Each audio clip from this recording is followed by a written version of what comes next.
Reka ngushimire kandi nongera kuguha ikaze ukomeje kubana natwe ndetse no gukurikira gahunda zose za MX Empire. So uyu munsi rero twabateguriye nyine urutonde rw'abantu 10 cyangwa se rw'abanyarwanda 10 bakunzwe cyane kurusha abandi ariko ku gice nyine cy'igitsina gabo.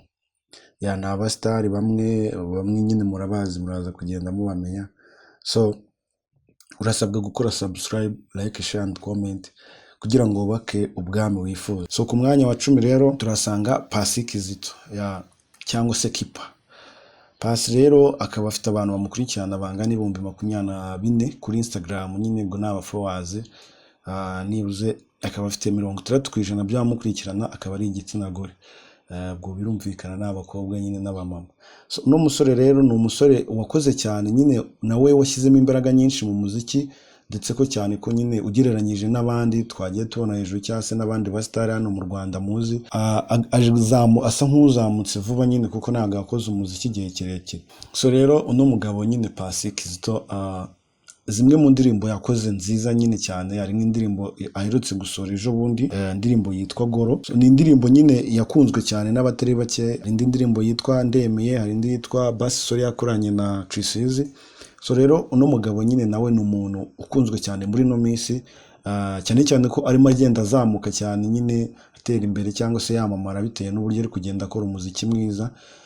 Akaba rero ari we muntu uri ku mwanya wa 10 mu rutonde rwacu rw'uwo munsi rw'abantu 10 bakunzwe hano mu Rwanda b'abasitari cyangwa se b'ibyamamare mu byerekeranye nyine n'igice cy'abagabo. Uyu mugabo rero nyine ni umuntu nawe ukunzwe cyane muri no minsi n'abatari bake hano mu Rwanda cyangwa se by'umwihariko ku gice cy'igitsina gore. Afite abafana benshi cyane kabisa bamufana nyine b'igitsina gore. So ku mwanya wa 9 rero turasanga Juno Kizigenza. Juno Kizigenza akaba afite followers 270 n'abantu 400 ku rubuga rwe rwa Instagram. Nibuze 62% by'abamukurikira nyine bakaba ari igitsina gore. So Juno Kizigenza nawe ni umuhanzi wakoze cyane hano mu Rwanda, cyane cyane ko ari umuntu nyine navuga ko wageze ku byo yubatse yiyushya kuya ku mugani wa nyakwigendera Jay Paul. So Juno Kizigenza rero ni umwe mu bahanzi hano mu Rwanda nyine utashidikanyaho ko ari umustar urenze cyangwa se n'ibintu akora. So akantu rero ugomba kumenyaho nyine k'ingenzi, Juno Kizigenza hari indirimbo 2 yakoze, harimo iyitwa Nightmare na Sold. Izo ndirimbo rero ni izo ndirimbo za mbere zakinwe ku bitangazamakuru byinshi, yaba amaradiyo na televiziyo, kandi nyine mu gihe gito. Urumva yamenyekanye mu gihe gitoya, indirimbo ze zirakundwa cyane ku buryo washoboraga guhurira nk'amasheni nk'icumi ya televiziyo hano mu Rwanda, nyine usanga izo ndirimbo ze, cyangwa se amasheni nk'icumi ya radiyo nyine usanga bari gukina zimwe mu ndirimbo ze. Ni umwe mu banyarwanda nawe bakoze cyane nyine mu bintu bijyanye n'umuziki, cyane ko mugenda mubona indirimbo nyine nyinshi agenda akora nziza. So rero Juno Kizigenza akaba ari wari uri ku mwanya wacu wa 9. Juno Kizigenza mu bintu nyine wamumenyaho yihariye, nuko hari indirimbo yakoze yitwa Nightmare, yagiye ikayobora nyine icyo nakita ari indirimbo ziba ari z'umwaka se z'icyumweru se ziri gutrendinga nyine. Iriya ndirimbo rero yaje kubiyobora nibuze igihe kingana n'amezi 2 nyine ku ndirimbo zari zikunzwe cyane hano mu Rwanda. Abantu mukurikirana ibintu bya showbiz cyane nyine mwagiye mubibona ku bitangazamakuru byinshi bigiye bitandukanye. So ibintu bijyanye n'ubuzima bwe bwite nyine twabwiye ko tuzagenda tubigarukaho nyuma, nyine tuzakora ibindi biganiro bigenda bigaruka ku buzima bwa buri umwe bwite nyine. Ku mwanya wa 8 turasanga Ian Kagame. Ian Kagame ni umuhungu wa perezida nyine Paul Kagame, akaba ari na murumuna wa Ivan Cyomoro. So Ian Kagame rero yavukiye anakurira mu mujyi wa Kigali nyine hano mu gihugu cy'u Rwanda. Yize amashuri yisumbuye mu kigo cy'amashuri cya Delfield Academy. Mu mwaka wa 2010 yasoje icyiciro cya 3 cya kaminuza mu bijyanye n'ubukungu, akaba yarize muri kaminuza ya Williams College yo muri Leta Zunze Ubumwe za Amerika. Akaza akora rero Ian Kagame yinjiye mu ngabo z'u Rwanda nyine kuko murabizi ni umusirikare. Yinjiye mu ngabo z'u Rwanda mu mwaka wa 2022 nyuma yo gusoza amasomo y'imyitozo mu bya gisirikare. Ubu akaba ari umwe mu ba ofisiye, afite nyine ipeti rya kapiteni ndetse yanaryambitswe na Perezida Paul Kagame umugaba w'ikirenga w'ingabo z'u Rwanda. So uyu mugabo rero Ian Kagame ikintu wamumenyaho rero ni umwe mu banyarwanda nyine bakunzwe cyane kurusha abandi muri no minsi hano mu Rwanda ndetse no hanze yarwo nyine. Akaba rero waje ku mwanya wacu wa 8 Ian Kagame. Ku mwanya wa 7 turasanga Chris Easy nyine nawe ni umuhanzi hano mu Rwanda, mwagiyemo indirimbo nyinshi ajya akora, ni umustar nyine akora n'indirimbo nziza cyane kabisa zikundwa n'abatari bake kandi b'ingeri zose. Chris Easy rero akaba afite abafollowers 356 n'abantu 600. Chris Easy nibuze ubu ngubu mu followers be bamufollowinga nyine 66% ni igitsina gore. Chris Easy rero ari utuntu agiye yihariye hano mu Rwanda cyangwa se muri runo rutonde rw'abantu 10 nyine hari utuntu we aba yihariyeho twiwe ku giti cye. Chris Easy rero ikintu cya mbere ugomba kumenyaho nuko ni umu editor cyangwa se ni umuntu utunganya amashusho cyane nyine twavuga kurusha abandi, kuko cyane cyane nka ziriya ndirimbo ziwe zose niwe ari utuntu nyine tw'utumarinyere tuba turimo utuntu, ukabona utuntu yagiye akora nko muri Bana, ukabona nko muri za Basi Sole, za Edeni, nyine ziriya edit ziba zirimo turiya du creativity twose tuba turimo mubona tuba mbega mubona mu ndirimbo iyo yarangiye ni no muhungu wazikoze. Uyu mugabo rero Chris Easy ndahamya neza ntajedikanya ko niwe muhanzi wenyine hano mu Rwanda uzi ikintu cyiswe editing, video editing. So akaba rero ari umuhanzi, akaba ari umwanditsi w'indirimbo ndetse akaba nihariye akantu ko kuba azi ku editinga nyine cyangwa se gutunganya amashusho ku rwego rwo hejuru, kuko hari nk'indirimbo ze nyine akenshi ubona utazihaga kuzireba bitewe n'udu creativity turimo. Mwagiye muzibona nk'Inana, mugenda muzibona nka Bana, mugenda muzibona n'izindi nyine hari utuntu tuba turimo yihariyemo tuba mu ndirimbo ze gusa utapfa gusanga ahandi. So rero niwe wari uri ku mwanya wa 7. So reka rero twerekeze ku mwanya wa 6. Ku mwanya wa 6 turasanga Element cyangwa se Ere. Fred Robinson Mugisha yavutse tariki 23 Nyakanga mu mwaka wa 2000. Akaba ari imfura rero mu bana bane, akaba yaravukiye mu karere ka Karongi mu ntara y'Iburengerazuba. Element rero ni umuhanzi akaba umwanditsi w'indirimbo, akaba audio producer nyine murabizi ajya akora indirimbo nyinshi zitandukanye hano mu Rwanda. Ni umurigend nyine yagiye yubaka ibigwi byinshi bitandukanye. So ikintu rero wamenya kuri Element nuko yagiye akorana indirimbo, nuko yagiye akorera indirimbo abahanzi bakomeye hano muri Afrika ndetse no ku isi muri rusange, harimo nka Wizkid na David. Abo ni abahanzi nyine bari ku rwego mpuzamahanga, mbega bajya no ma competition y'isi nyine. Urumva iyo level rero Element ariho nyine yarakoze cyane, kandi ni naho ahantu yagiye akora abakunzi benshi nyine bamukurikirana wenda no ku izo mbuga nkoranyambaga no mu bintu akora. Urumva ko rero ni umugabo nyine ufite akazi katoroshye yakoze kugira ngo agere kuri urwo rwego. Akaba ari we yari uri ku mwanya wa 6 Element cyangwa se Mugisha Robinson. Ku mwanya wa 5 rero turasanga Jay Rwanda. Mwagiye mubyumva cyane nyine kenshi, cyane cyane muri iriya myaka za 2015 nibwo ikintu gisa cyangwa se nibwo ikintu cyitwa nyine imideri cyangwa se fashion cyasaga nkaho kitangiye kugiramo imbaraga cyane nyine hano mu Rwanda, by'umwihariko no muri East Africa muri rusange. So rero amazina ye nyakuri yitwa Jean de Dieu Ntabanganyimana. So ikintu rero ugomba kumenya kuri uno mugabo nyine nuko ibintu akunda bya mbere, akunda ikintu cyiswe basket, haba kuyikina haba kuyireba nyine cyangwa se gufana, nibyo bintu akunda nyine kurusha ibindi tu. Cyane cyane nk'iyabonye nk'umwanya wenda kugira ngo wumve urwego biriho, ashaka nko kubona nk'umwanya ari nk'ahantu aparitse cyangwa se ari nk'umuntu ategereje cyangwa ari izindi gahunda, ya minota 5 utegereje umuntu cyangwa 10 we akaba arimo yirebera nyine video cyangwa se match wenda zabaye za basket. So uyu mugabo rero abo bose nyine baba bagiye bafite ibigwi bitandukanye. Ikintu kimwe amumenyaho nuko yagiye kumurika imideri, irimo Rwanda Commercials, hakaba KSB Commercials, hakaba na Men Fashion Week yo muri Nigeria nyine, hakabamo na Kigali Fashion Week. Urumva ibyo ni amarushanwa agiye akomeye nyine ahuramo abantu benshi batandukanye by'umwihariko kandi muri Afrika. So rero anavuga ko ariyo marushanwa nyine yitabiriye mu buzima bwe, nibwo yatangiye kubona amafaranga nyine muri ayo marushanwa. Kuva za 2015 nyine hari ukuntu ujya mu mwuga ukawukora ariko bitarakunda neza. So avuga ko rero we inkomoko nyine y'amafaranga yiwe yavuye mu ibyo bikorwa yakoze ubwo yatangiraga nyine 2015 cyangwa se ubwo yabaga umusitari yamamaraga nyine mu bintu bijyanye no kumurika imideli. Akaba rero yaje ku mwanya wa gatanu ku rutonde rwacu rw'uwo munsi.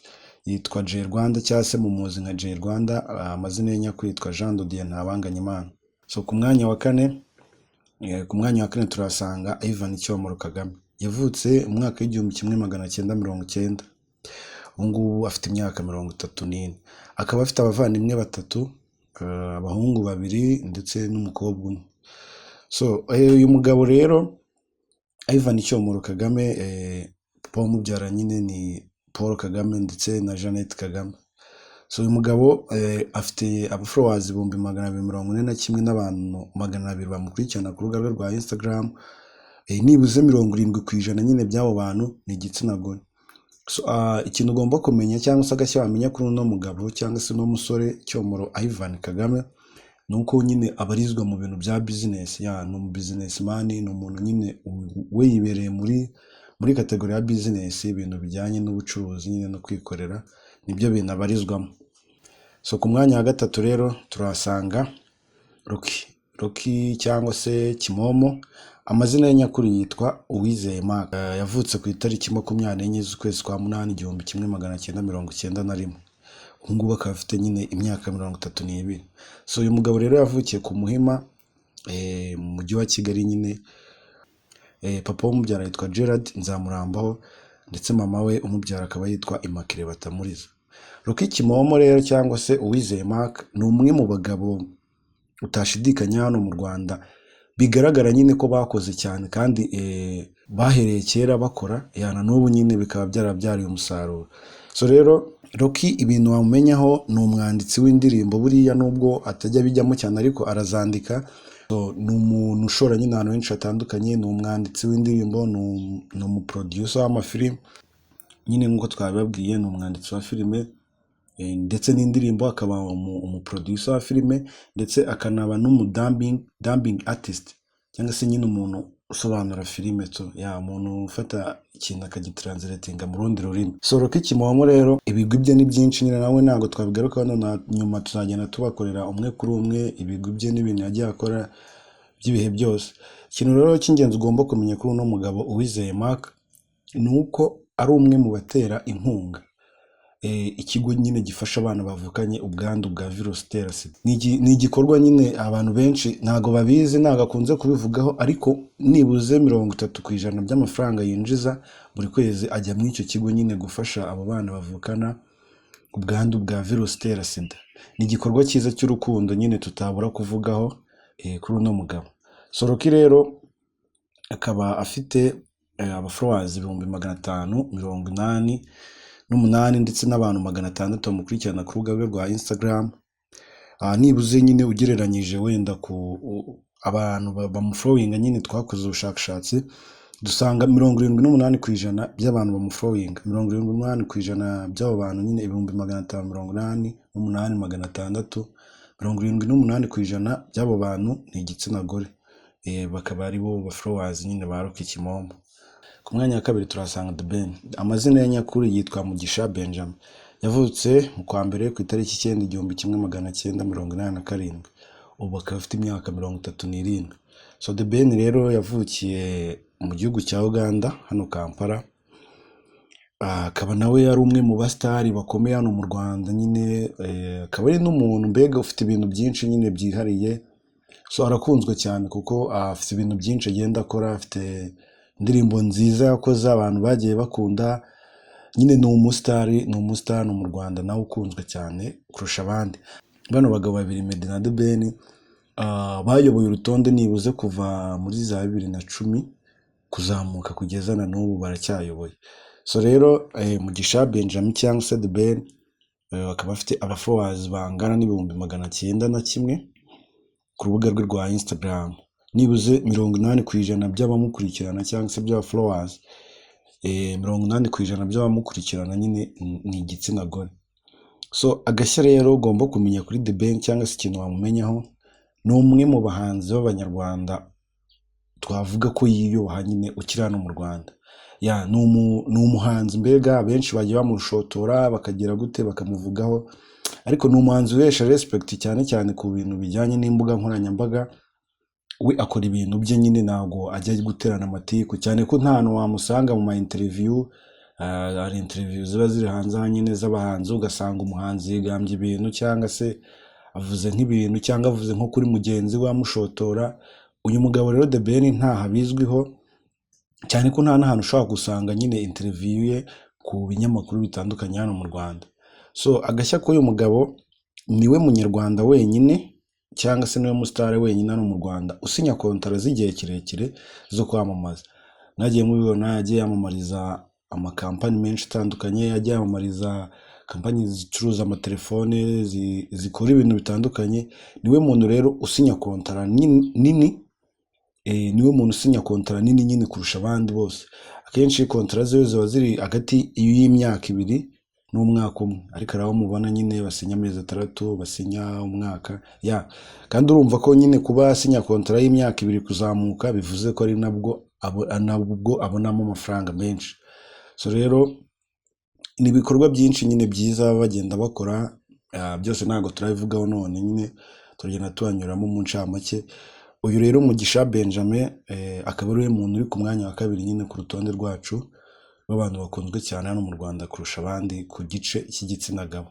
Ku mwanya wa 1 turasanga Meddy. Amazina ye nyakuri yitwa Ngabo Medard Robert.